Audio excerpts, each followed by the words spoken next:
بسم اللہ الرحمن الرحیم۔ السلام علیکم معزز طلباء کرام، آپ سب کیسے ہیں؟ آج ہم تفسیر بیضاوی کے سبق نمبر 169 کو پڑھیں گے۔ آج کے ہمارے سبق کا عنوان ہے تیسری سورت اور یخدعون کے معنی۔ آج کے ہمارے سبق کی عبارت وَإِمَّا أَنَّ سُورَةَ صَنِيعِهِمْ سے شروع ہوتی ہے۔ آئیے سب سے پہلے عبارت پڑھ کے اس کا ترجمہ کرتے ہیں، پھر اس کے بعد وضاحت کی طرف بڑھتے ہیں۔ مصنف علیہ رحمہ لکھتے ہیں وَإِمَّا أَنَّ سُورَةَ صَنِيعِهِمْ مَعَ اللَّهِ تَعَالَى مِنْ إِظْهَارِ الْإِيمَانِ وَإِسْتِبْطَانِ الْكُفْرِ وَصُنْعُ اللَّهِ مَعَهُمْ بِإِجْرَاءِ أَحْكَامِ الْمُسْلِمِينَ عَلَيْهِمْ وَهُمْ عِنْدَهُ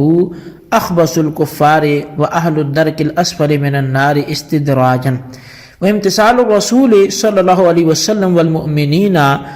امر اللہ فی اخفاء حالهم واجراء حکم الاسلام علیہم مجازات لهم بمثل صنیعهم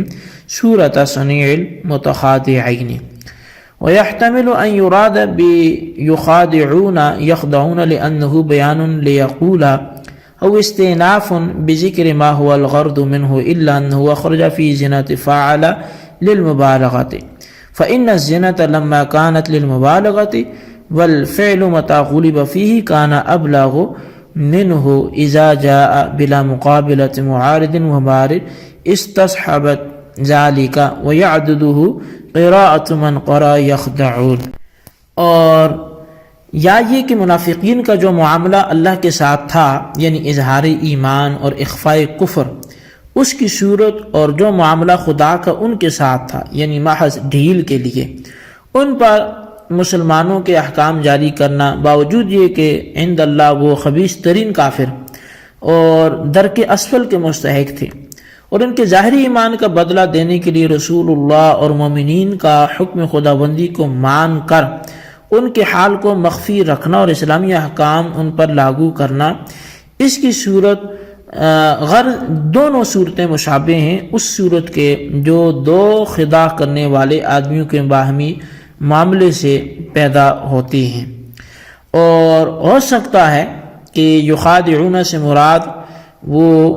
یخدعون ہو، اور یہ جو یخادعون سے مراد یخدعون ہو وہ اس وجہ سے کہ یخادعون یقول کا بیان ہے، اس لیے کہ یخادعون استیناف ہے جس میں یقول کا مقصد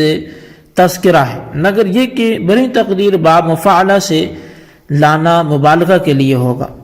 اس لیے مفاعلہ کا وزن مبالغہ کے لیے آتا ہے، اور فعل میں جب غلبہ حاصل کرنے کی صورت کی جائے تو وہ زیادہ بلیغ صورت میں ظاہر ہوتا ہے، وہ مقابلہ اس صورت کے جب کہ اسے بغیر کسی معارض و مقابل کے انجام دیا جائے، اس لیے وزن مفاعلہ مستلزم ہوگا مبالغہ کے معنی کو، اور اس کی تائید یخدعون کی قراءت سے بھی ہوتی ہے۔ جی طلبہ کرام، یہ تھی ہمارے آج کے سبق کی عبارت، اس کا ترجمہ۔ آئیے اب اس کی وضاحت کی طرف بڑھتے ہیں۔ دراصل یہ تیسری تعویل ہے جس کا حاصل یہ ہے کہ آیت میں استعارہ تمثیلیہ ہے۔ استعارہ تمثیلیہ کی صورت یہ ہوگی کہ ان منافقین کا معاملہ جو اللہ کے ساتھ، یعنی جو منافقین کا معاملہ اللہ کے ساتھ ہے، ایمان کو ظاہر کرنا اور کفر کو چھپانا، اور اللہ کا جو معاملہ ان کے ساتھ ہے، یعنی مسلمانوں کے احکام ان پر جاری کرنا اور حضور صلی اللہ علیہ وسلم کا ان کو بجا لانا، یعنی ان کے حال کو مخفی رکھنا، اس کو تشبیہ دی گئی متخادعین کے ساتھ، اور جو الفاظ تشبیہ پر دلالت کرتے تھے یعنی یخادعون، ان کو مشبہ کے لیے استعمال کر لیا بطور استعارہ تمثیلیہ کے، اور وجہ شب امور متعددہ ہیں، یعنی اخفاء، اظہار اور استعارہ طبعیہ کی صورت یہ ہے کہ اللہ تعالیٰ کا جو معاملہ ان منافقین کے ساتھ ہے اور ان کا جو معاملہ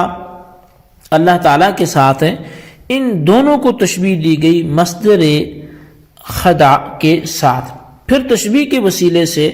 مصدر سے ایک صیغہ مشتق کر کے مشبہ کے اندر بطور استعارہ طبعیہ کے استعمال کر لیا۔ ان تینوں جوابوں کا حاصل یہ ہوا کہ آیت اپنے ظاہری معنی پر نہیں ہے اور اعتراض پڑتا تھا ظاہری معنی پر، لہٰذا اب کوئی اعتراض واقع نہیں ہوگا۔ اچھا، اب وَيَحْتَمِلُ أَن يُرَادَ بِيُخَادِعُونَ يَخْدَعُونَ سے جو بات کر رہے ہیں وہ یہ ہے کہ یخادعون سے مراد یخدعون ہے، یہ ایک احتمال ہے۔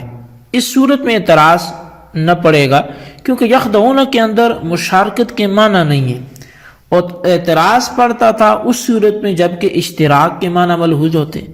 اب رہی یہ بات کہ یخادعون کو یخدعون کے معنی میں لینے پر کوئی قرینہ بھی ہے یا نہیں، تو اس کا جواب یہ ہے کہ اس پر 3 قرینے ہیں۔ اول یہ ہے کہ یہ بیان ہے یقولو کا، تو گویا وَمِنَ النَّاسِ مَن یقول میں جو قول ہے وہ مبین ہوا، اور یخادعون اس کا بیان ہے، اور چونکہ مبین اور بیان کے اندر اتحاد ہوتا ہے اس وجہ سے قول اور یخادعون کے اندر بھی اتحاد ہوگا، اور قول مختص ہے منافقین کے ساتھ، لہذا خداع بھی منافقین کے ساتھ مختص ہوگا، اور خداع یہ منافقین کے ساتھ مختص اس وقت ہوگا جب کہ یخادعون کو یخدعون کے معنی میں لیا جائے، لہذا ثابت ہو گیا کہ یخادعون معنی میں یخدعون کے ہے۔ اچھا، دوسرا قرینہ یہ ہے کہ یخادعون اللہ استیناف بیانی ہے، اور استیناف بیانی کہتے ہیں اس جملے کو جو کسی غرض کی بابت سوال کا جواب واقع ہو، یعنی اس کے ذریعے اس غرض کو بیان کیا جائے، اور اس کی صورت یہ ہوگی کہ جب منافقین نے کہا آمنا، تو کسی نے سوال کیا کہ یہ حقیقت میں مومن نہیں، پھر ان کے آمنا کہنے کے کیا معنی ہیں اور اس کی کیا غرض ہے، تو اس کا جواب یہ دیا کہ ان کی غرض مومنین کو دھوکہ دینا ہے۔ گویا یہ جملہ غرض ہوا، اور قول ان کا آمنا یہ ذی غرض ہے، اور غرض ذی غرض میں اتحاد ہوتا ہے، اس وجہ سے یخادعون اور قول آمنا میں بھی اتحاد ہوگا،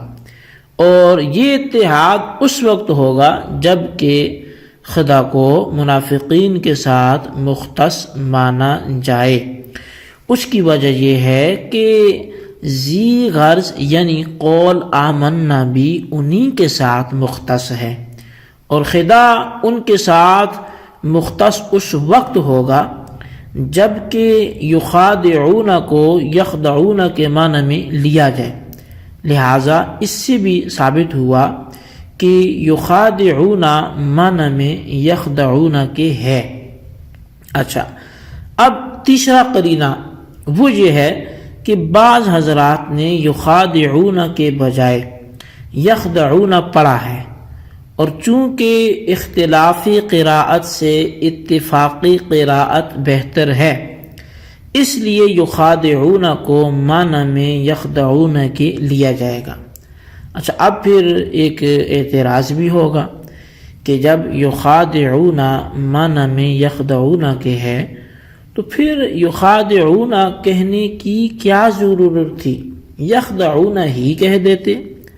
تو اس کا جواب یہ ہے کہ یخادعون کو مفاعلہ سے استعمال کیا گیا ہے خدع کو علی سبیل المبالغہ ثابت کرنے کے لیے، اور مبالغہ اس طور پہ ہوگا کہ مفاعلہ آتا ہے مبالغے کے لیے، یعنی کسی فعل کو جو بصورت معارضہ ظاہر کرنا، اور جو چیز بطور معارضہ صادر ہوتی ہے وہ تو ابلغ ہوتی ہے بمقابلہ اس کے کہ اس شے کا صدور بغیر معارضے کے ہو، تو گویا معارضہ مستلزم ہو گیا مبالغے کو، اور چونکہ مبالغہ خاصہ ہے مفاعلہ کا، لہٰذا مفاعلہ کے لیے مبالغہ بھی ثابت ہو جائے گا۔ تو بس خدا کو مفاعلہ سے لانے میں مصدر مبالغہ یہ حاصل ہو گیا۔ تو اب جی طلبہ کرام، یہ ہمارے آج کے سبق کی عبارت، ترجمہ اور اس کی وضاحت تھی جو آپ نے سماعت کی۔ اس کی جتنی بھی وضاحت ہوئی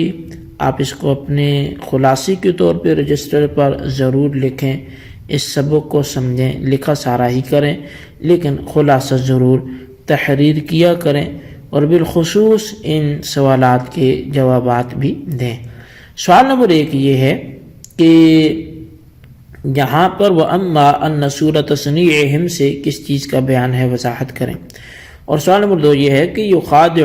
یخدعون کا احتمال کس لیے رکھتا ہے، وجہ بیان کریں۔ اللہ تبارک و تعالیٰ سے دعا ہے جو کچھ ہم نے پڑھا سنا اسے یاد رکھنے کی توفیق نصیب فرمائے،